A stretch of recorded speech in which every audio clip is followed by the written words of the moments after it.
What's going on, YouTube? It's Rylan here from the garage, and a long anticipated review on these guys right here. The new Rogue AM-2 monolifts. And I'm gonna give you all the good stuff and some of the bad stuff in the review here today. So stay tuned, check it out. If you're new to the channel, remember to check out our links down in the description down below. And again, subscribe if you like the content. We bring you no frills, honest feedback, and we review equipment that we bought for the gym. So yeah, this is a good one. Stay tuned, and yeah, I'll tell you all about it.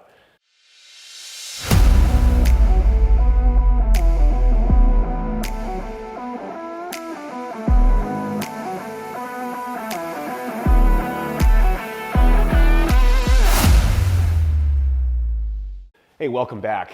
So today we're talking about the Rogue AM-2 monolifts, and I'm going to tell you, I mean, they look awesome. They're an awesome design. I really believe Rogue did a great job with these in how they designed them. Compared to all the other monolifts that I've looked at, none of them have ever appealed to me just because of how bulky they are and how big they are. And Rogue did a great job of making these nice and compact. And I think everyone can agree that is their biggest appeal for sure. And again, I got no complaints about the design and size. They did a great job with that. It doesn't take up very much real estate on the actual upright itself. I've got a tape measure here. It's about, oh man, just a hair over 6.5 inches from this distance here, and it just attaches with one 1-inch quick detent pin right there.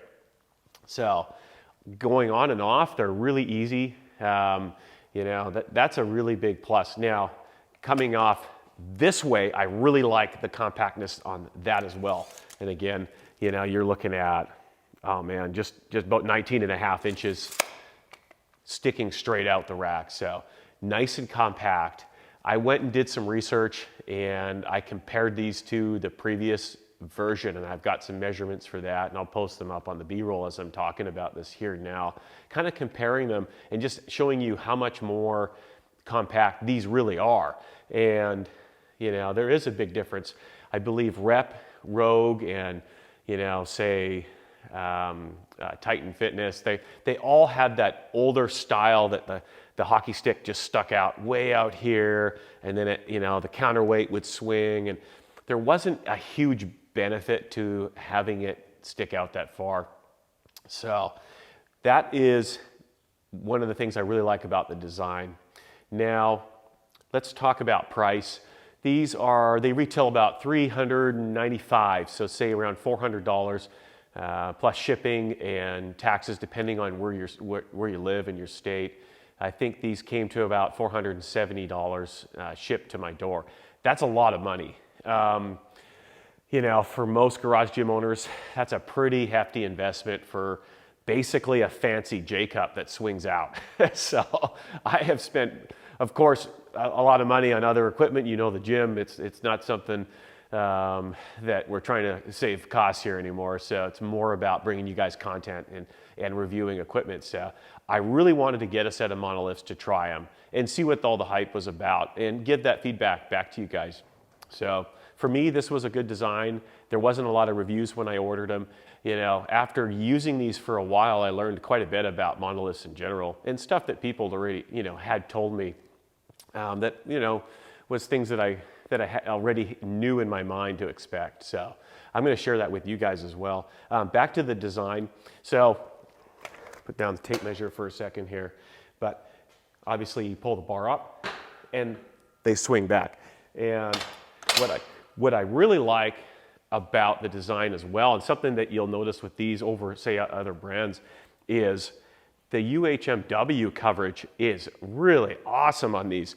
It starts way up here and goes full length down around. It actually encompasses all the way around the whole stick itself. I call this a hockey stick or whatever you want to call it, the monolift swing out part. But all that UHMW, that coverage is just awesome. You know, that's a huge plus. I mean, if you want to get super picky, the actual UHMW is really rough. It looks like it was cut out with a chainsaw, but you know, who cares about that? I'm not super worried about the aesthetics of it, but the functionality of having that protection all the way around is really nice.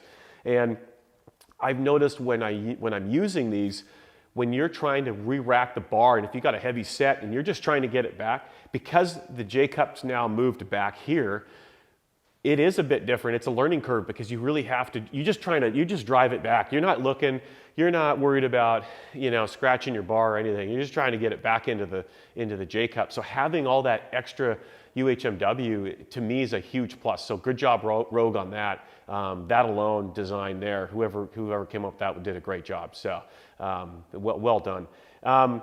One thing that's kind of cool is you can lock these out, and it utilizes this key here. What I'll do is I'll pull this bar off and I'll show you how those keys work. So when it swings back, there's a little key, and it's a little stainless key. And all you do is you just take that guy right there, and a little hard to do when I'm on this side, but you slide it through that little hole, lock it out, and now it's a stationary J-cup. And it works really well like that. I have used it like that before. I like that design. I think the key's a really cool idea. They put a little 50-50 cord on there to basically keep you from losing that, because you don't want to lose that guy. And it's got a little spot where it sits when it's not being used. So that's a nice feature. I do like that. I like the quick pin idea here. However, I will touch on an issue with the quick pin right now since we're talking about it. The ear that sticks out on this quick pin sticks out quite a ways, that I have found some bars, depending on how narrow the bar is between the sleeves, my plates actually hit this pin.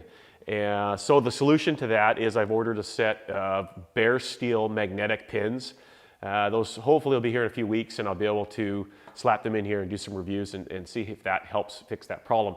People have messaged me about this. I posted this on Instagram. I got a bunch of DMs from guys saying, yeah, my plates are, everyone's plates are hitting these quick pins. So another small issue that I had when I first received the first set of these is one of the arms wouldn't reset properly. And credit to Rogue, reached out to Rogue about it. They don't know who I am.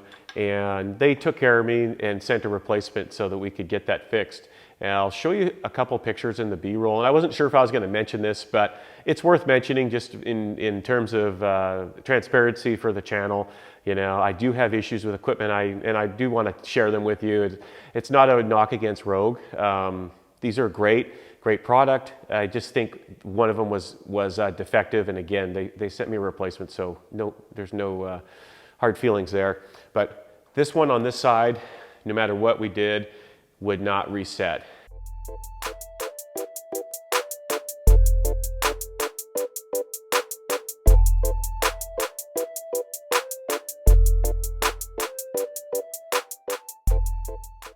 And it would swing back and sit about an inch off of the upright every time, which was a real pain.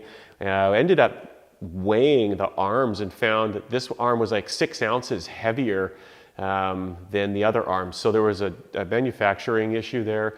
And again, when you're spending $470, I just think that they should work perfectly. So another thing that I found using these, and actually using them, not just looking at them, they're cool as hell to look at, but what I found is with bench press, they work great. And that's primarily what I'm going to use these for, and pretty much why I bought them was for bench.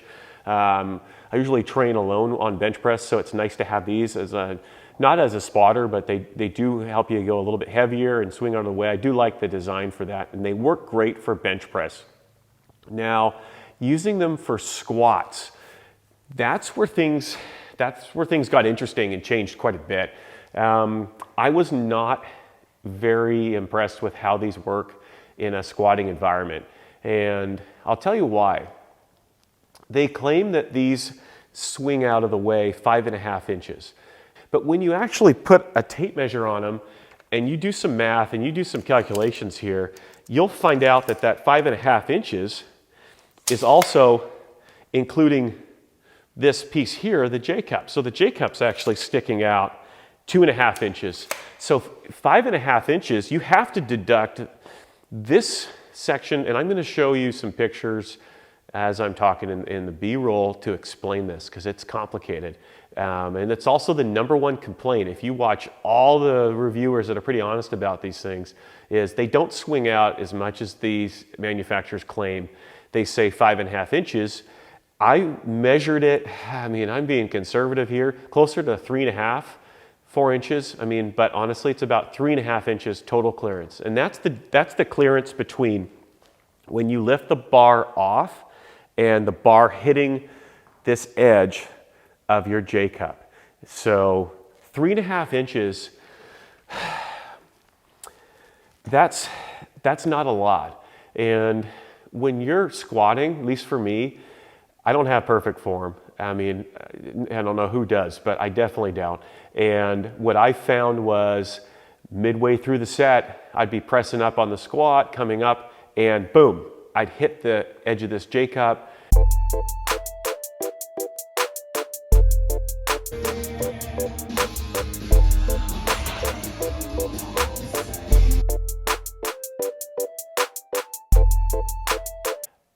I would say 10 out of 10 sets every time, to the point where I just stopped using these for squats. They were ineffective. And I reached out to some guys that have monolifts like this. And for some guys, they didn't have the issue that I'm having, but a lot did. And they told me the solution was simple. They just take a step out. So they're using the monolift and they're also taking a step out. To me, that's sort of, I think we're kind of defeating the purpose of even having the monolifts if you still have to take a step out. So I'll let you decide on that if it's worth it to you. But these are not like a true monolift like you're going to see at a powerlifting competition. These are a very watered down version. And again, for bench, they work great. I have no issues with bench.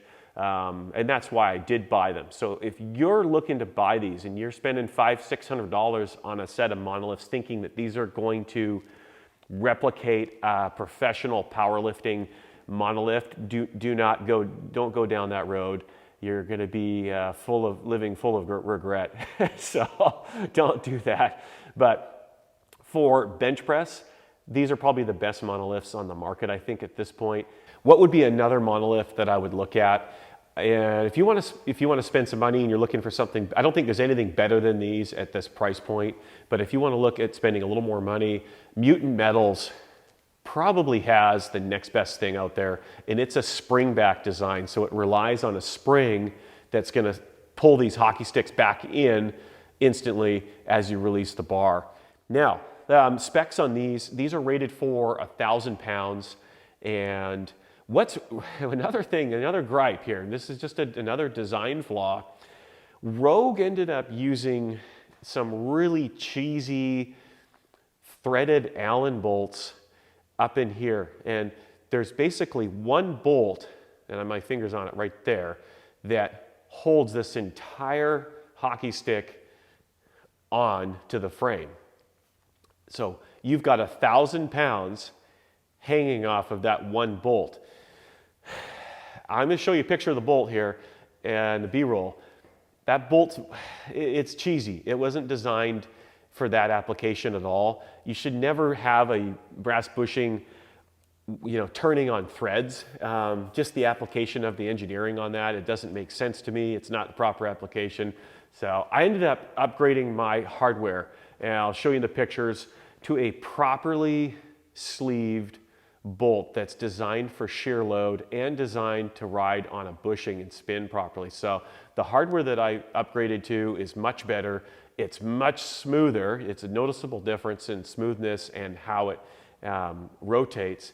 And it just, to me, makes a lot more sense than that cheap threaded bolt that they were using. So again, that's another upgrade that you can do. And I'll show you some pictures of those bolts there and how to do that. I also upgraded the reverse stop. So there's a second bolt here that allows you to swing the bar out and then lock it.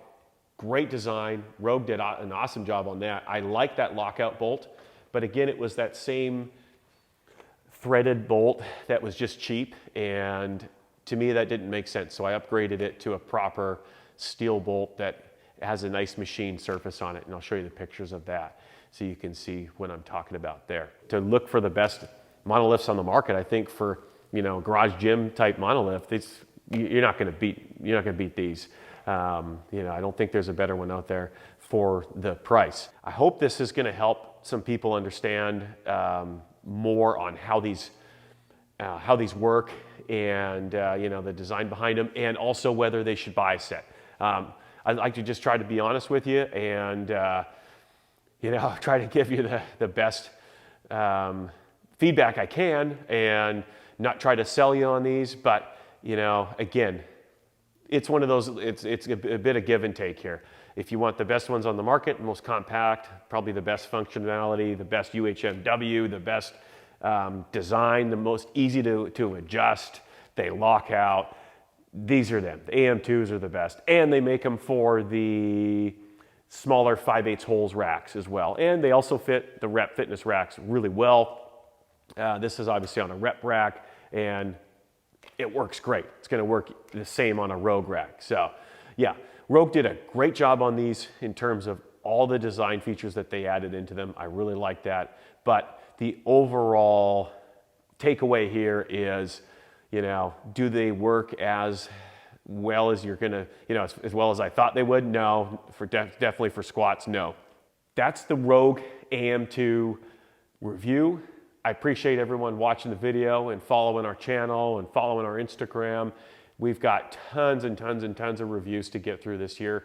The goal for the channel is 100 videos this year. Try to grow the channel and just keep bringing you guys honest reviews. So again, thank you. We appreciate it. Check out our links in the description box below. That helps out our channel, and have a great day.